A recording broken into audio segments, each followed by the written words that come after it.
Sometimes you may need to prompt a user to enter a value and load that value into a variable within the script.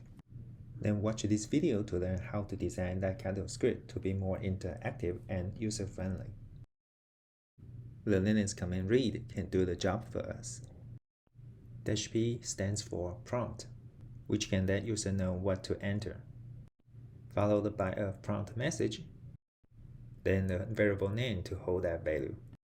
So now we can have a greeting message for that user. And we can do the same action for another value, like score. There is another way to use the read program, which can save multiple values at the same time, like this. Then we can print the values out. And yes, it works as we expect. This is very useful for us to process the data in files. Say we have a file for student scores like this. The first column is for names and the second one is for scores. Now back to the editor.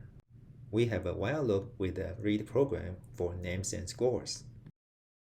For the first version, we just print the scores out to see whether everything is okay. And then we use redirection to pass the file into the while loop. Now let's see if the first version works. Yes, all the scores are listed out. Now let's sum up these student scores.